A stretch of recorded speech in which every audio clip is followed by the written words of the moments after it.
Hi guys, welcome to channel Learn with WZ Schools. Today we're going to hack into C Sharp and learn the complete C Sharp in just 20 minutes.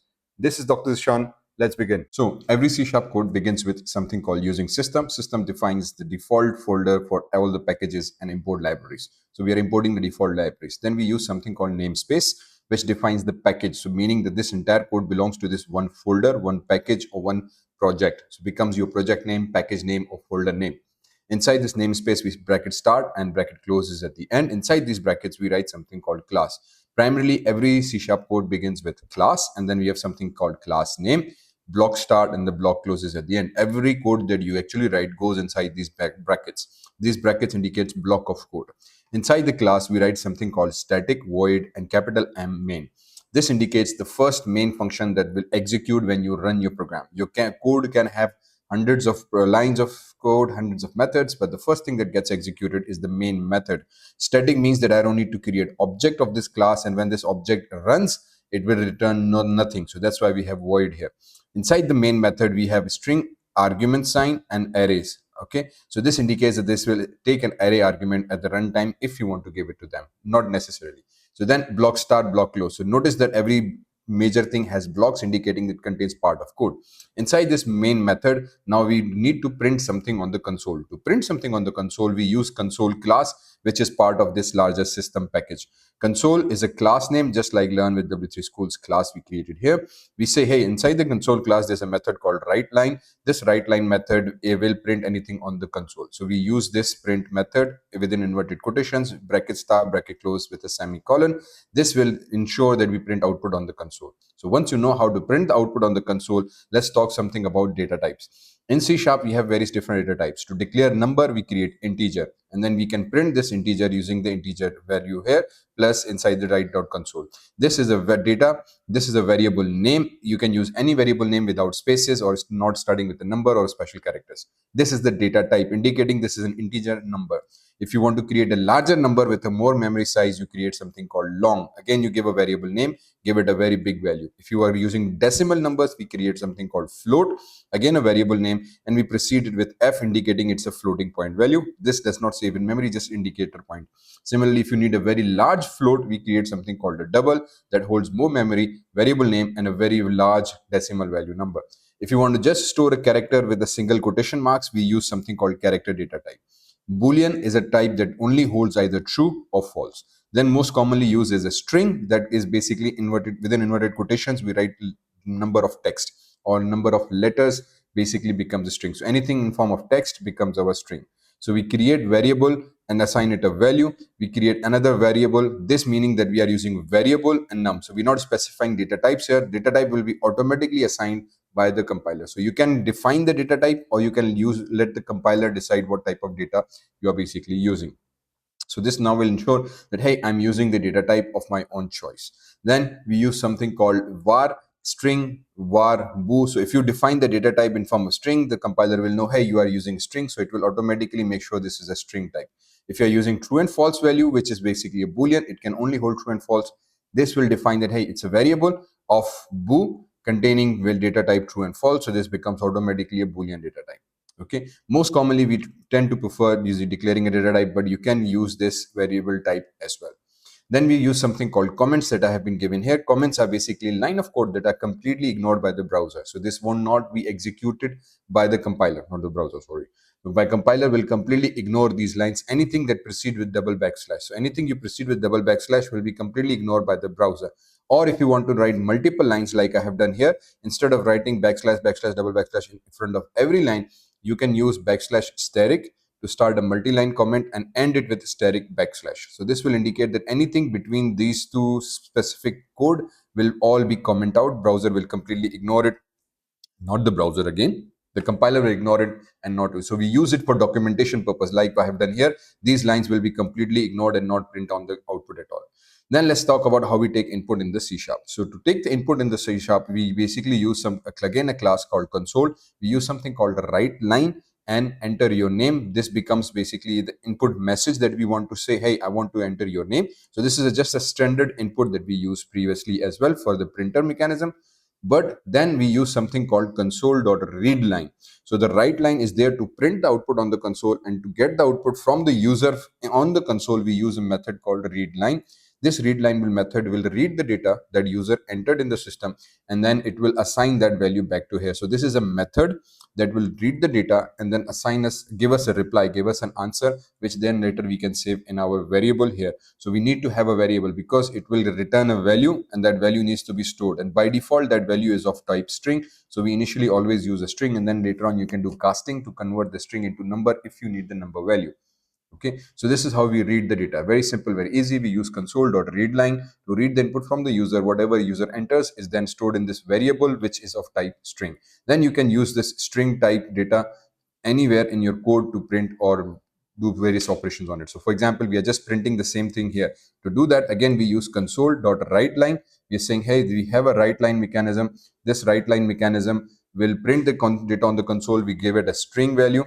Okay, this string value will be concatenated with using this plus sign with the whatever string input has come here. So it will print the username is and whatever name you type here. Okay, so this is how we take the user input inside C#. Let's talk about something called arrays now. Arrays are considered as a collection of similar data types. There are various ways of doing it. Means previously in data types, every data type is able to hold only one single value. If you declare integer number, only single value. If you declare float, decimal values, only a single value will be stored in a variable name. However, at occasions we need to have multiple values stored in a single variable. To do that, we use something called arrays. For example, there are one standard way of creating it. We write the data type, we give the array square brackets. So square brackets indicate the arrays. Again, the standard variable name, just like any other data, we use equals to, and we with a new keyword, we create a variable of size 10. This basically means that we are creating this array of size 10, which is stored in this variable called characters. And this is array because we have used these square brackets.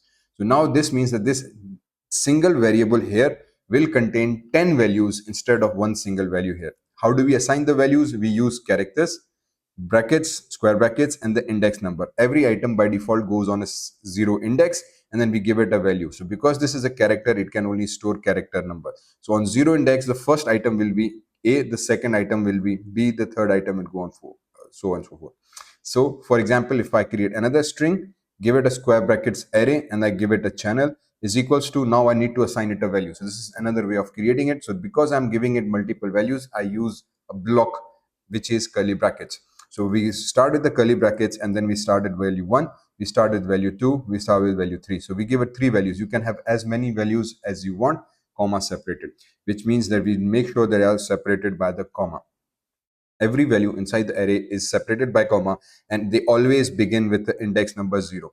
Every array has something called an index number built inside it. Okay, the index always starts from 0. Okay, means your first item is on 0 index. This is what basically we need to understand. Is on, not non, is on 0 index. So this first item is an array item that is stored inside this array. This will have on a 0 index, the second will have on 1 index, the third will be on the second index. That's exactly what we try to do. So on a 0 index, we have A, means the first item we want on the 0 index. So arrays as a collection of data, so meaning it has a collection of data types stored in a single variable. Because it's a collection, it is known as array of type string. Each element is stored on its separate index number, which we can use. For example, in this case, we say channel, hey, use this index, square brackets, print it on a 0 index. So this will go and print the item on the 0 index, which is learn. Then we can say, hey, channel, print the item on index number 1, which is basically this. So 0, 1, it will print the item 1. So we can say channel 2, which means 0, 1, 2, whatever is the item on this second index, print this thing. It will go and print that out on my system. Okay, so similarly, not only string, not only character, you can create array of any data type, including integer, float, double, or boolean for that matter as well.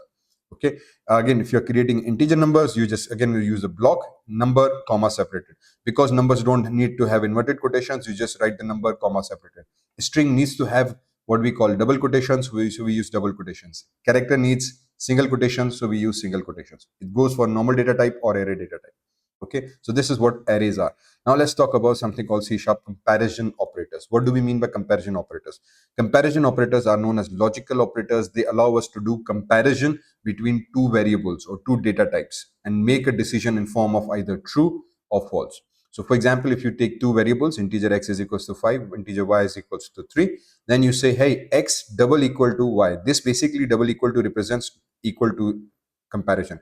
Means is the value of x equal to the value of y? If the value its answer is true, it will return true. If the answer is false, it will return false. In this case, this is x is 5, y is 3. So it will say, is the value of x equal to y? The condition becomes false, and we say, hey, this is a false value. In this case, we say not operator, or what we call not equal to. So we are now comparing that is the value of x not equal to the value of y. We said, yeah, it's not equal to each other. So hence this will return true to us. Okay. So this will say true, but this guy will say false because they are not equal to each other. Okay, then we have something called greater than symbol and less than symbol. So the greater than will do the relational comparison, which basically means that hey, is the value of x greater than the value of y? So in this case, the condition is true. X is 5, y is 3, so condition becomes true. So x is bigger than y, hence the greater than symbol will return us the true value.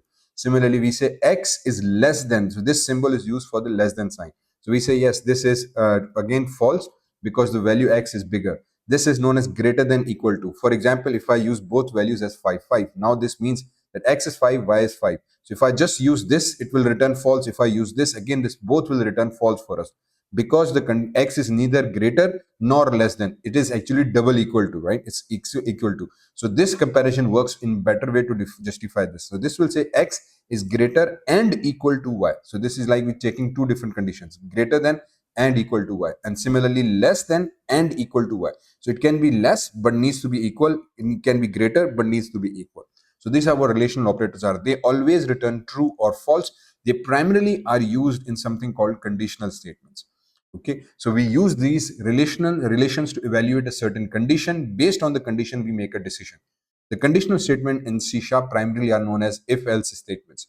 We write something called if, bracket star, bracket give, and then we write the condition using this comparison operators. So we say, is the value of z equal to 10? This is a condition. This is a relation. This is a comparison we are doing.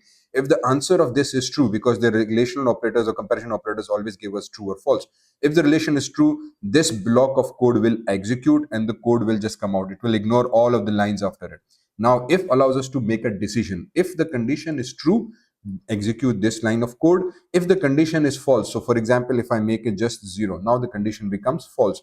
In that case, ignore this line and go to something called else and execute the body of else. Okay, then we can write if inside the else as well. So we can say else and now check another condition. Okay, hang on, if they are not equal to, is the value of j greater than 10? So if this is true, now it will execute this line of code and ignore this line of code. Okay, so it will completely ignore this because this if is true, then it will execute this line and that's it. So if gets executed when condition is true, else get executed when the if condition becomes false. And then we can use nested if, so meaning that we can write another if inside the else and it will again go and check another condition. So this allows us to make a decision in our logic. If the condition is true, execute this. If this false, else, then execute this. And then within the else, we can have another if and another if and another if and make a more comprehensive, complicated decision based on our systems. Okay, so this is what if else statements allows us to do. They allow us to make decisions and make have logic within our code that evaluates our systems. Then we talk about something called looping statements. Looping statements allow us to loop through or iterate through various different lines of code. Okay, instead of writing some line code 10 different times, we can just use a loop to iterate through it 10 times. Or if we need to execute some line of code 100 times, we use loops within one line, and that loop will iterate and cycle through the same line of code 100 times. How do we do that? So for example, if we have an array called integer numbers and we do 1 2 3 4 5, and I want to print all the elements of an array, so instead of printing one by one by one by one, I can use loop to iterate through each element, cycle through it, print all the elements. So we use for loop, we have while loop, we have do while loop. The way for loop works is that it says I need an initialization part, semicolon, within its round brackets. We need the comparison statement, the decision making statement, or what we call the same logical decision statement here. So we evaluate a condition that if this condition is true, then execute the loop, otherwise exit the loop. Okay, same as if. But if only execute one time, the loop will keep on repeating itself until the condition is false. So until this condition becomes false, the loop will continue to execute.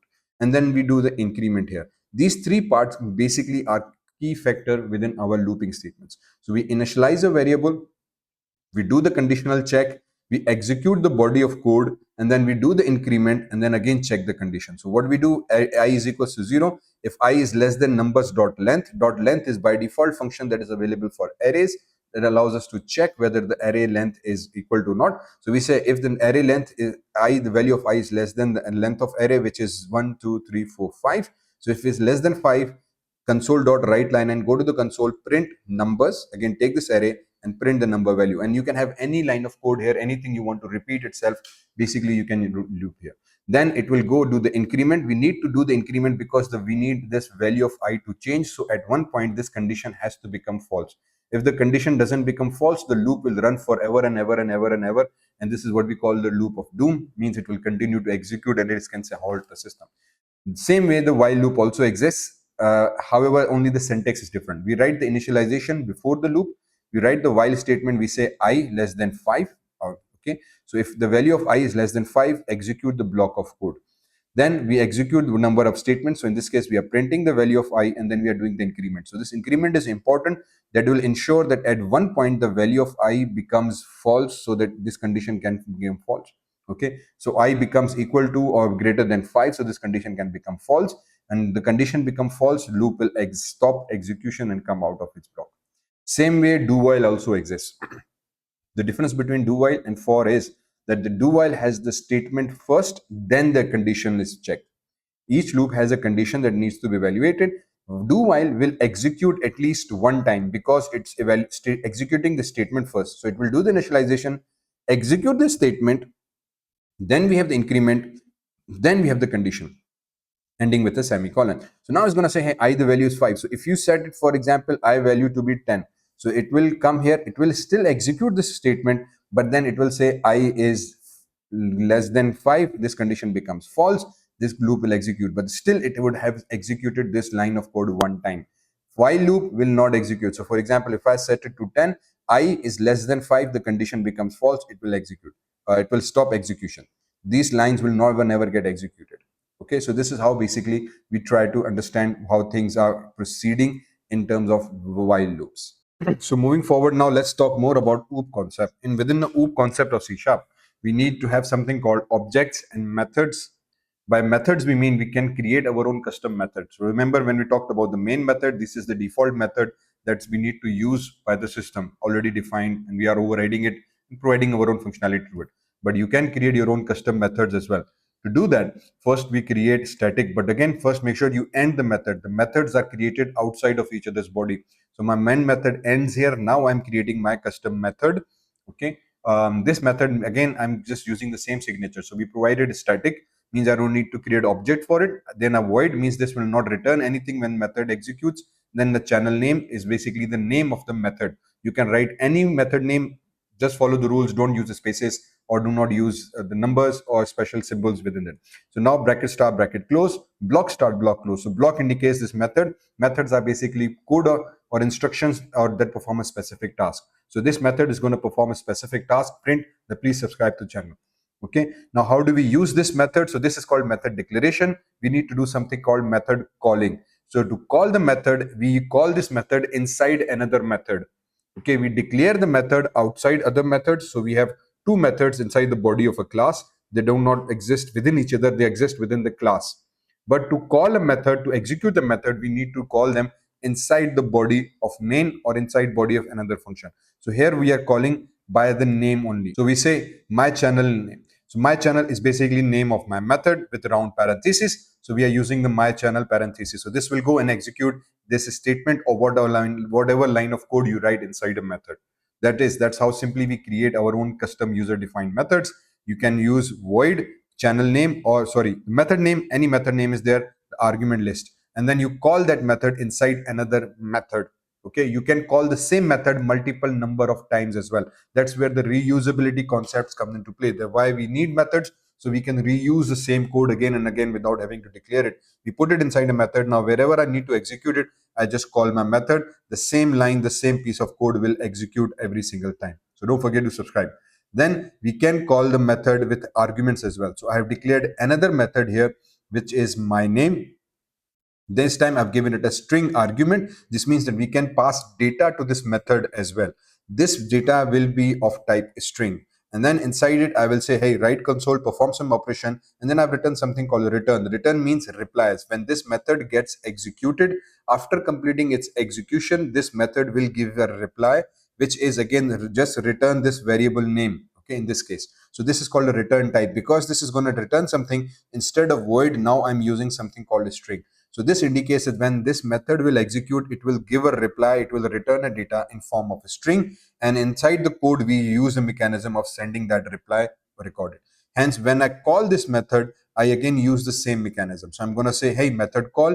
I'm going to call with using the method name, and then I'm going to give it some argument this time. So I'm saying my name, string argument. Why a string? Because this method requires a string argument. So we gave it a string argument here, and then we know that my name will give me a reply. It will give us a reply. So that reply needs to be received. So I again create another variable of type string. Why string? Because again, the data type we have specified here is supposed to be string. So it's all connected in a very structured manner, that I have a method, takes an argument, so we give it an argument. Then when executes, return a value, so we need to specify the return type, and then we need to receive the answer on the return type. Hence, now I have a name, a value here. So when this gets executed, it's going to print my name is Dr. Zishan. The my name is coming from the method, and then this name variable will print the name that has been returned to me. Okay, so this is how we use methods. Similarly, we create objects. Objects are basically physical entities of our class. They represent the methods and data that we have created inside our class and can be used by object. So if we have created these methods, my channel, my class name, the way we create object is we use the class name. So this is the same class name that we specified at the top here. So see class, learn with W3 schools. This is the class name. So we create an object using the same exact class name with the same capital and small letter. That's why class name does not need to have a spaces or numbers or special characters.